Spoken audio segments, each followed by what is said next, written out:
Finally पोको A4 र A4 pro एकछिन है यो पोको A4 प्रो हो या रेडमी K50 र K50 प्रो हो त्यो चाहिँ आफै बुझ्नु न है तपाईँले चाहिँ के चाहिँ हुन्छ के तपाईँलाई थाहा छ नि Xiaomi को बारेमा जति पनि हामीले चाहिँ रुमर्सहरू देखाएका छौँ नि तपाईँले चाहिँ यो मोबाइल चाहिँ पोको A4 हैन र 4 प्रो को नामबाट चाहिँ देख्न सक्नुहुन्छ भन्ने कुरा चाहिँ एकदमै बढी मात्रामा आएको छ र चाहिँ हाम्रो एक्सपिरियन्सको कुरा गर्नेहरु पनि पोकोले चाहिँ यस्तै गरेको छ। सो आजको भिडियो के रहेको छ चाहिँ रेडमी K50 र K50 प्रो जुन चाहिँ पोको A4 प्रो हुन्छ भनेको छ त्यो चाहिँ पछि हेर्दै गरौँला के बनाउँछ Xiaomi-ले। सो यो मोबाइलको बारेमा हामीले कुरा गर्ने छौं।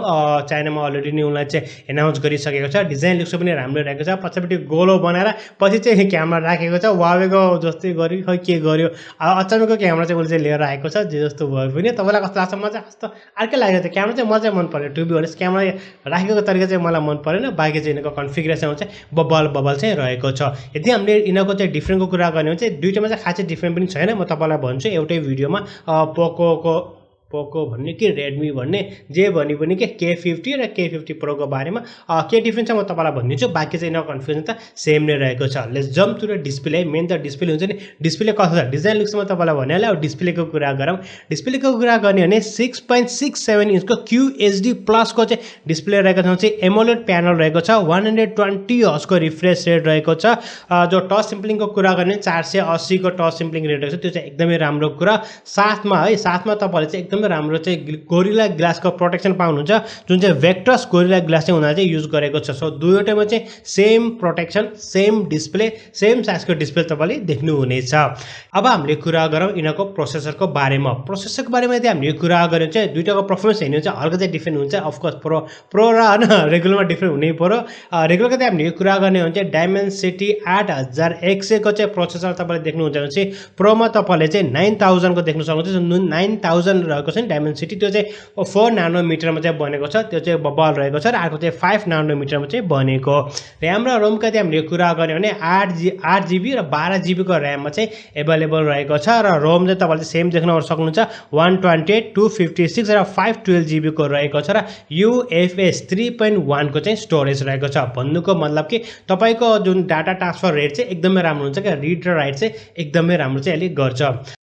अपरेटिङ सिस्टमको चाहिँ हामीले कुरा गर्ने चाहिँ एन्ड्रोइड 12 रहेको छ र तपाईले चाहिँ उनीहरुकै आफ्नो MIUI 13 लाई पनि देख्न सक्नुहुन्छ। अब हामीले कुरा गरौँ क्यामेराको कुरा गर्ने चाहिँ हल्का डिफरेन्ट छ। रेगुलरमा तपाईले चाहिँ 48 मेगापिक्सलको क्यामेरा देख्न सक्नुहुन्छ चाहिँ प्रोमा चाहिँ 108 मेगापिक्सलको क्यामेरा रहेको छ र अर्को चाहिँ 8 मेगापिक्सलको वाइड रहेको छ अल्ट्रा वाइड एंगल र 2 मेगापिक्सलको चाहिँ माइक्रो सेन्सर रहेको छ। I don't know why they give अस 2 मेगापिक्सलको।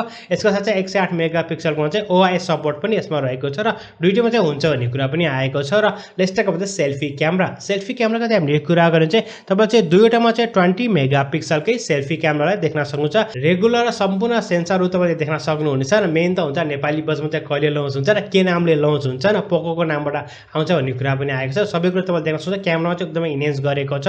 यसको साथसाथै यसमा ब्याट्रीकै कुरा गर्ने चाहिँ 5000 mAh को ब्याट्री ब्याकअप रहेको छ र चाहिँ रेगुलरमा तपाईले चाहिँ 67 वाटको चाहिँ फास्ट चार्जिङ एडेप्टर देख्न सक्नुहुन्छ र प्रोमा चाहिँ 120 वाटको चाहिँ सुपर फास्ट चार्जिङ एडेप्टर चाहिँ तपाईले देख्नुहुनेछ।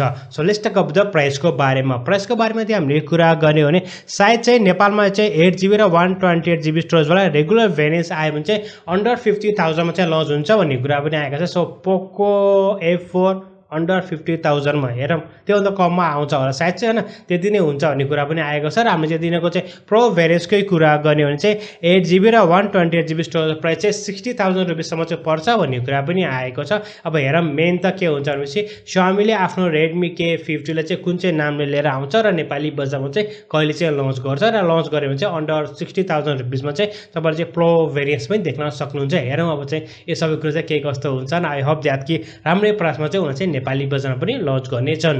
साथीहरु प्रो र रेगुलरमा खासै डिफरेन्स छैन। क्यामेरा चार्जिङ एडेप्टर र प्रोसेसरमा डिफरेन्ट रहेको छ। बाकीको कन्फिगरेसन हो चाहिँ यिनको सेम नै रहेको छ। सो हेरौँ अब चाहिँ पछि के हुन्छ कस्तो हुन्छ इन्टरनेसनल रूपमा चाहिँ लन्च हुँदाखेरि के गर्छ। हुन त पोकोको चाहिँ धेरै जसो मोबाइल चाहिँ लन्च हुने पनि तयारी गरिरहेको छ। अब रिब्रान्ड गरेकै भन्ने कुरा पनि आएको छ। अब हामीले हेरौँ के चाहिँ एनाउन्स हुन्छ। तपाईलाई चाहिँ भिडियो के कस्तो लाग्यो कमेन्ट सेक्सनमा कमेन्ट गर्नुस् र दुईवटा मोबाइल मात्रै तपाईलाई चाहिँ कुन चाहिँ मोबाइल मन पर्यो हाम्रो कमेन्ट सेक्सनमा कमेन्ट कमेन्ट गर्न नभुल्नु होला।